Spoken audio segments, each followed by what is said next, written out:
ମୁଁ ତମ ସାନ ଭଉଣୀ ଏତିକି ଅଳି କରୁଛି କଣ ରଖିବନି? ମୋ ବନ୍ଧୁ ନୁହେଁ ରେ, ମୋ ଭାଇ। ତୋରି ପାଇଁ ଆଜି ମୋ ଡୁନାକୁ ପାଇଲି। ନା, ମୁଁ କେବେ ତମର ହୋଇପାରେ ନା। ମୁଁ ଗୋଟିଏ ଅଇଁଠା। ମୋର ଏ ଦରପୁରା ଜୀବନରେ ମୁଁ କାହାରି ସାଥୀ ହେବାକୁ ଚାହେଁ ନା। କାହାରି ସାଥୀ ହେବାକୁ ଚାହେଁ ନା। ମୋରି ପାଇଁ ସେ ଜଳିଗଲା। ମୁଁ କଣ ତାକୁ ନିଜର କରିପାରିବିନି? ଫାଣ୍ଟାଷ୍ଟିକ୍! ଗୋଟିଏ ସମସ୍ୟାର ସମାଧାନ ହୋଇଗଲା। କହିଲ କାହିଁକି ଏମିତି ହେଲା ମିତା ଦେବୀ? ମୋ ପାଇଁ କିଛି ଚିନ୍ତା କରିବା ଦରକାର ନାହିଁ। ଏ ଦୁନିଆରେ ମୁଁ ଏକା ନୁହଁ।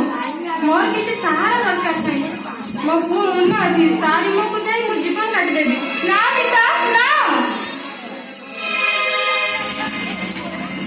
ମୁନା ଉପରେ ଏକୁଟିଆ ତୋର ଅଧିକାର ନାହିଁ। ମୁନା ମୂର୍ଖ। ଅପୁ? ହଁ ସାନ ଭାଇ। ମୁଁ ମିତାକୁ ଭଲ ପାଉଥିଲି। ତାକୁ ବାହା ହେଲା ପରେ ମୁଁ ବାଧ୍ୟ ହୋଇ ଭାଇ ଭାଉଜଙ୍କ ସମ୍ମାନ ପାଇଁ ମିତାକୁ ବାହା ହେଲି। ଆମ ସ୍ୱାମୀ ସ୍ତ୍ରୀର ସମ୍ପର୍କ ଭିତରେ ଲକ୍ଷ୍ମଣ ରେଖା କାଟିଦେଲି। ତମେ ଜଣେ ବେଇମାନ ପ୍ରେମିକ। ମତେ ମାରିବା ପାଇଁ ତମେ ଗୀତାକୁ ମାରି ଦେଇଛ।